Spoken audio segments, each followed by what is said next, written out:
శంబాలా గ్రామం. మనము ఈ శంబాలా గ్రామం గురించి అనేకమైనటువంటి వీడియోస్ సోషల్ మీడియాలో చూస్తున్నాం. వాళ్ళు హిమాలయ పర్వతాల అవతల, తర్వాత ఎక్కడో పోనీ ఒక ప్లేస్ అనే కాకుండా అక్కడ హిమాలయ పర్వతాలను కూడా చెప్పరు. అక్కడి నుంచి చాలా దూరంలో, అక్కడ అది ఎవరికి మనుషులకు కనబడది, మనుషులు చూడలేరు, మనుషులు వెళ్ళలేరు. అది 4th డైమెన్షన్లో చూడాల్సినటువంటిది. తర్వాత ఈ యాస్ట్రల్ ట్రావెల్, హ్యూమన్ బాడీతో చేయలేము, ప్రయాణం వెళ్ళలేము. యాస్ట్రల్ ట్రావెల్ అంటే మన ఆత్మ బయటికి తీసేసి ఆత్మతో వెళ్ళి చూడాలి అని చెబుతూనే మళ్ళీ వాళ్ళే పెద్ద మనుషులు, వాళ్ళంతా మేము వెళ్ళేసాము, అక్కడ శంబాలా గ్రామం దర్శనం చేసేసుకున్నాము, అక్కడ మాకు శివపార్వతులు వచ్చి భోజనాలు పెట్టేశారు, తర్వాత ఒక్కొక్కళ్ళు 64 ఎత్తులున్నారు, గరిక గడ్డి మీద నుంచి వెళ్ళిపోయాం, ఏవో నాన్సెన్స్ అంతా చెప్పి లాస్ట్కి ఒక మైథలాజికల్ స్టోరీ లాగా తయారు చేశారు. ఇప్పుడు శ్రీరామచంద్ర ప్రభువు అయోధ్యలో పుట్టాడు, దట్స్ ఆల్. అక్కడే పుట్టాడు, అక్కడే అయోధ్య. సరయూ నది ఉన్నంత వరకు, ఇన్ని కిలోమీటర్ల దూరంలో, సూర్యుడు ఉన్నంత వరకు, రామనామ మంత్రం ఉన్నంత వరకు, రామ మంత్రం ఉన్నంత వరకు మనకి శ్రీరాముడు అయోధ్యలో పుట్టాడని సుప్రీంకోర్టు కూడా నమ్మి, ఆయన రామభద్రాచార్యులు, ఆయన ఛాన్సలర్, ఆయన చిన్న వ్యక్తి కాదు, ఆయన ఒక హ్యాండిక్యాప్డ్ యూనివర్సిటీస్కి ఆయన సాక్ష్యం మీద అయోధ్య గుడి కట్టడానికి తీర్పిచ్చారు. మరి రామాయణం కావ్యం అంతా కూడా కల్పితం, రాముడు కల్పితం అని చెప్తే ఎట్లా? రాముడు దేవుడు కాదంటాడు ఒకడు. తర్వాత ఈ కృష్ణ పరమాత్మ మధురాలో పుట్టాడు, మధురాలో దట్స్ ఆల్. గోకులంలో పెరిగాడు, బరసానలో రాధమ్మ తల్లి పుట్టింది, బృందావనంలో వాళ్ళ లవ్ స్పాటు, మీటింగ్ స్పాటు. ఆ తర్వాత ద్వారకలో కర్మయోగం చేశాడు, చక్రవర్తిగా పరిపాలించాడు, దట్స్ ఆల్. అంతే. మళ్ళీ కృష్ణుడు పుట్టాడా? కృష్ణుడు దేవుడు కాదు. ఏమన్నా మీకు తెలుసా? ఇవన్నీ శాస్త్రాలు అనేటటువంటివి చెప్పేవి, జాగ్రత్తగా డీకోడ్ చేసుకోవాలి. అదేవిధంగా ఈ శంబాలా గ్రామం గురించి కూడా ఏమైనా క్లియర్గా చెప్పబడి ఉందంటే, మనకి ఈ కలియుగ భవిష్యోత్తర పురాణంలో, భాగవతంలో, తర్వాత విష్ణు పురాణంలో చెప్పబడి ఉంది, the first landscape on the earth. అంటే మొదట అంతా కూడా జలమయమైపోయినప్పుడు సముద్రాల నుంచి మొట్టమొదట పుట్టినటువంటి భూభాగము అది, అదే శంబాలా గ్రామం అని క్లియర్గా చెప్పబడింది. బ్రహ్మశ్రీ చాగంటి కోటేశ్వరరావు గారు, మన గురువు గారు స్పీచ్ కూడా చూడండి. అది కాశీ అని చెప్పేసి, అటు సైడ్ అని చెప్పేసి ఆయన చెప్పడం. అంటే త్రిశూలం ఇలా ఎత్తుతారు, ప్రళయం జరిగినప్పుడు కాశీని ఇలా పైకి ఎత్తుతాము, మళ్ళీ కిందకి దించుతాము, ప్రళయం అయిపోయిన తర్వాత సృష్టి వచ్చిన తర్వాత త్రేత ద్వాపర కలియుగాల్లో కూడా ఇదే జరుగుతుంది అని చెప్పారు. బాగుంది. అలాగే శివపురాణంలో కూడా చెప్పబడి ఉంది. ఇవన్నీ కూడా ఏంటంటే ఆ లైన్ మీద శంబాలా పీఠం అంటారు దాన్ని. ఉజ్జయిని ఒకటి, కాశీ ఒకటి, ఇవన్నీ కూడా ఆ జియోమెట్రికల్ లైన్ మీదకి వస్తాయి. ఈ యొక్క చెప్పినటువంటి శంబాలా గ్రామం ఇది ఎక్కడుంది అంటే ఆనందనగర్ అంటారు దీన్ని. పురూలియా జిల్లాలో పొందాగ్ రైల్వే స్టేషన్ దగ్గర. ఇది మీరు గూగుల్ చేసి చూసుకోండి. Zoological survey of India and NGRIలో అనిల్ శ్రీవాత్సవ గారు డిప్యూటీ డైరెక్టర్గా చక్కగా పరిశోధనలు చేశారు. వాళ్ళ ఆవిడ గారి పేరు బబితా మేడం, వాళ్ళ అబ్బాయి పేరు ఆర్యన్. వీళ్ళంతా కూడా మరి వాళ్ళ కేంద్రీయ విద్యాలయాల బోయినపల్లిలో ఆమె PGT టీచర్, ఆమె వాళ్ళ భార్య. ఇట్లా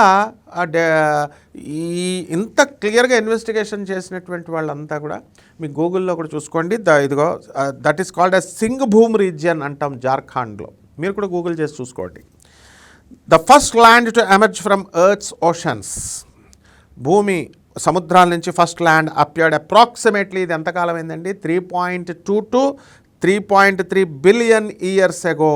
అప్పుడు ఇది పుట్టింది likely in the Singhbhum region of modern day Jharkhand, India. ఇది కేవలము భారతదేశంలో జార్ఖండ్లో ఉంది. ఇది మొదటి భూభాగము. కాబట్టి ఈ శంబాలా గ్రామము మీరు చక్కగా అందరూ వెళ్ళొచ్చు. భూమి మీదే ఉంది, అయోధ్య భూమి మీదే ఉంది. అది సాకేతం అని చెప్పి రాముడు ఎక్కడో ఉంటాడు, గోకులం ఎక్కడో, కృష్ణుడు గోలోకంలో ఉంటాడు. కృష్ణుడు ఎక్కడ ఉన్నాడండి? మధురలో ఉంటాడు. అదేవిధంగా ఈ యొక్క శంబాలా గ్రామం అనేటటువంటిది పొందాగ్లో ఉంది. బాగుంది. ఇదేమిటి? 2000 ఎకరాల ల్యాండ్లో ఉంది. లాంగిట్యూడ్ ఉన్నాయి దానికి, లాటిట్యూడ్ ఉంది, పిన్ కోడ్ ఉంది దానికి. తర్వాత దీన్ని ఎవరు అంటే సాక్షాత్తు పరమేశ్వరుడే మనకి శివుడు 7500 సంవత్సరాల క్రితం భూమి మీదకి వచ్చి ఆయన ఎద్దు మీద వెళుతూ, నందీశ్వరుడు ఎద్దు మీద వెళుతూ భూభాగం అంతా తిరిగారు. మంగోలియన్ల అమ్మాయిని అయినటువంటి పార్వతిని, కాళీని, గంగాదేవిని, వివిధ దేశాలన్నీ కూడా కలిసి ఉండేవి. వాళ్ళని ఎలా పెళ్లి చేసుకున్నారు ఏంటనేది నమశివాయ శాంతాయ అనేటటువంటి పుస్తకంలో స్వయంగా శివుడే మళ్ళీ ఆనందమూర్తిగా పుట్టి ఆయన రాశారు. ఇది మీరు చదివారా ఫస్ట్? అప్పుడు తెలుస్తుంది శివతత్వం గురించి. అలాగే రెండవది నమామి కృష్ణ సుందరం అని చెప్పేసి ఒక పుస్తకాన్ని రాశారు గురువుగారు ప్రభాత్ రంజన్ సర్కార్. ఈయన ఎవరో కాదు, సుభాష్ చంద్రబోస్ మేనల్లుడు. ఆయన నమామి కృష్ణ సుందరంలో శ్రీకృష్ణ పరమాత్మ బృందావనంలో ఉండేటటువంటి కృష్ణుడు ఏ విధంగా ఉంటాడు ఫ్రెండ్లీగా, అదేవిధంగా ద్వారకలో ఉండేటటువంటి కృష్ణుడు చక్రవర్తి కాబట్టి అక్కడ గంభీరంగా ఎలా ఉంటాడు, ఇవన్నీ కూడా కృష్ణతత్వం అంతా కూడా వర్ణించబడింది. కృష్ణుడు ఏ ఏ ప్లేసెస్ తిరిగారు, ఏం చేశారన్నది గురువుగారు రాశారు. ఎవరు శివుడిచ్చినటువంటి ఐడియాలజీని విత్ నో డీవియేషన్స్ మళ్ళీ ఎవరిచ్చారు? లార్డ్ కృష్ణ ఇచ్చాడు. లార్డ్ కృష్ణ ఇచ్చినటువంటి ఐడియాలజీని విత్ నో డీవియేషన్స్ ఎవరిచ్చారు? ప్రభాత్ రంజన్ సర్కార్, స్పిరిచువల్ నేమ్ ఆనందమూర్తి గారు మాత్రమే ఇచ్చారు.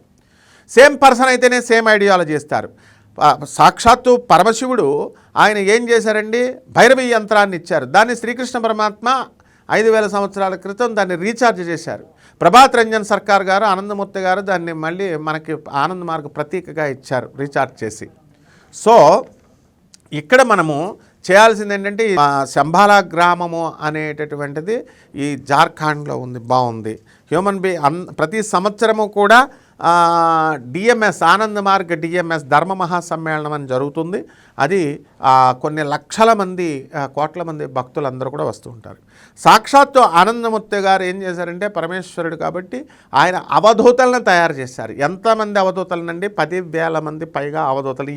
నాకు చూపించండి ప్రపంచంలో ఎవరైనా సరే, ఏ స్వామీజీ అయినా సరే, మానవ మాతృడు ఎవరైనా సరే, ఒక 100 కంటే ఎక్కువ మంది సర్వసంగ పరిత్యాగం చేసినటువంటి సన్యాసులైపోయిన శిష్యుల్ని ఎవరైనా తయారు చేశారేమో చూపించండి. ఒక్క ఆనంద మార్గం, ఒక్క ఆనందమూర్తి గారు తప్ప. ఆయన శివుడు కాబట్టి వీళ్ళంతా కూడా బాగా చదువుకున్నారు, మాస్టర్స్ డిగ్రీస్ చేసినాడు. ఆచార్య భవేశానంద అవధూత ఉస్మానియా యూనివర్సిటీలో బీటెక్ చేసి వాళ్ళ తండ్రి గారు మాస్టర్స్ డిగ్రీ కోసం యుఎస్ పంపుతుంటే ఆయన ఆనంద్ మార్గ్లో ఆయన సన్యాసించి గురువుగారు మళ్ళీ ఇలాంటి గురువుగారు దొరకరని చెప్పి ఆయన శిష్యుడు కాబట్టి ఆయన సన్యాసం తీసుకున్నారు. ఆచార్య సవితానంద అవధూత ఎంబీబీఎస్ చేసి ఆయన గురువుగారి దగ్గర చేరిపారు. నల్గొండ శ్రీనివాసరెడ్డి ఆయన అసలు పేరు. ఆ విధంగా ఆచార్య సర్వేశ్వరానంద అవధూత, ఆచార్య ప్రీతోషానంద అవధూత, ఇలా ఒకళ్ళు ఇద్దరు కాదు 10,000 మంది, 6,000 మంది సన్యాసులు మనకి మగవాళ్ళు అయితే 4,000 మంది పైగా ఆడవాళ్ళు సన్యాసులుగా మనకి అవధూతలుగా అవధూతికలుగా చేరిపోయారు. బాగుంది. ఆచార్య భవేశానంద్ అంటే ఒక హీరో. ఆయన కంచి పీఠాధిపతిగా మనందరం పరమాచార్యగా, కంచి పరమాచార్య ఆయన నడిచే దైవం, కదిలే దైవం, జగద్గురు చంద్రశేఖర సరస్వతిగా చెప్పబడేటటువంటి గురువుగారు. ఆయన మనందరికీ కూడా పూజ్యనీయులు. అయితే ఆయన ఎక్కడా కూడా కార్లు ఉపయోగించలేదు, ప్లేన్స్లో వెళ్ళలేదు. ఆయన జీవన పర్యంతం అంతా కూడా నడిచే వెళ్ళేవారు, పల్లకీలో వెళ్ళేవారు. ఏ ఊరన్నా వెళ్ళాలనుకుంటే భక్తులు మోసుకుంటూ, శిష్యులు తీసుకెళ్తుంటే. అలాగే వాటర్ కూడా శివుడికి అభిషేకం చేసినప్పుడు, ఎక్కడికన్నా వచ్చినప్పుడు కూడా ట్యాప్ వాటర్ని కూడా, ఓపెన్ వాటర్ని యూజ్ చేయకుండా బావిలో ఉన్నటువంటి భూగర్భంలో ఉన్నటువంటి నీరుని మాత్రమే తీయమన్నప్పుడు ఆచార్య భవేశానంద ఉస్మానియా యూనివర్సిటీలో ఇంజనీరింగ్ కాలేజీలో చదువుతున్నప్పుడు అప్పుడు ఆయన్ని ప్రశ్నించి ఇండియన్ ఎక్స్ప్రెస్లో ఒక ఆర్టికల్ రాశారు. ఒక ఆర్టికల్ రాసి రాకెట్లు మనం పంపేటటువంటి చంద్రయానికి పంపించే కాలంలో, శాటిలైట్లను మనం వదిలేటటువంటి ఈ టెక్నాలజీ ఎరాలో ఏంటండి గురువుగారు మీరు అసలు దేశాన్ని ముందుకు తీసుకెళ్తున్నారా, కిందకి తీసుకెళ్తున్నారా, మూఢనమ్మకాలతో, చాదస్తాలతో తీసుకెళ్తున్నారని అడిగితే అప్పుడు దగ్గర 175 మంది ఆయన విమర్శిస్తూ ఇండియన్ ఎక్స్ప్రెస్లో ఈయన తిడుతూ కామెంట్స్ చేశారు, ఆర్టికల్స్ రాశారు. రాస్తే ఆయన ఏం భయపడలేదు. ఆచార్య భవేశానంద ఆనంద్ మార్గ్ అంటే ఒక పోరాట పటిమ. అప్పుడు వెంటనే చంద్రశేఖర సరస్వతి గారికి అసలు నువ్వు బ్రాహ్మణవు కాదు, రెడ్డిల అబ్బాయివి అని, నువ్వు కాబట్టే బ్రాహ్మణులు విమర్శిస్తున్నావు అంటే, అసలు నేను nonsense, what nonsense are you talking, అసలు బ్రాహ్మణ ఏంటి, రెడ్డి ఏంటి, ఈ గొడవని ఎలా ఎందుకు తిప్పుతున్నారు మీరు, ఏమిటి ఇక్కడ నేను చెప్పేదేంటి, మీరు చేసేదేంటి, what is all this nonsense అంటే డైవర్ట్ చేస్తారా ఏంటి, నేను మాట్లాడేది మూఢనమ్మకాల కోసం, చాదస్తం కోసం అని మళ్ళీ ఆర్టికల్ రాస్తే కంచి పరమాచార్యుల వారే సాక్షాత్తు ఆచార్య భవేశానందని అక్కడ కంచికి పిలుచుకొని సన్మానం చేశారు. ఇది ఆనంద్ మార్గ్ భవేశానంద గారి చరిత్ర. కాబట్టి అటువంటి శంబాలా గ్రామం మనకి జార్ఖండ్లో ఉంది. మనము అందరం టాటానగర్ స్టీల్ ప్లాంట్ ఉంది కదా, జంషెడ్పూర్, ఇదంతా కూడా అక్కడే. రాంచీకి 220 కిలోమీటర్ల దూరంలో ఉంది. దీనికి గురుత్వాకర్షణ శక్తి అనేటటువంటిది ఫిజిక్స్ చెప్తోంది, the gravitational force on the geometric line will be minimum and on the poles maximum అని. సో ఆ జియోమెట్రిక్ లైన్లో ఈ పీఠభూమి అనేటటువంటిది ఉందన్నమాట. ఇది కాశీ, ఉజ్జయిని ఇవన్నీ కూడా. కాబట్టి మనం శంబాలా గ్రామం మీద అపోహలు తొలగించుకొని ఇక ఒక సిరీస్గా మనం చెప్దాము. ఇది శంబాలా గ్రామానికి అందరూ కూడా వెళ్ళొచ్చు. మీరు వెళ్ళి ఆనంద్ మార్గ్ డిఎంఎస్ ధర్మ మహాసమ్మేళనం అని యూట్యూబ్లో చూసుకోండి, గూగుల్ చూసుకోండి, వచ్చేస్తోంది. అక్కడ కొన్ని వేల మంది భక్తులు వీళ్ళంతా కూడా వస్తారు. సో మరి నెక్స్ట్ వీడియోలో మళ్ళీ మనం కలుద్దాం శంబాలా గ్రామం నుంచి ఇతర వివరాలతో. శుభమస్తు.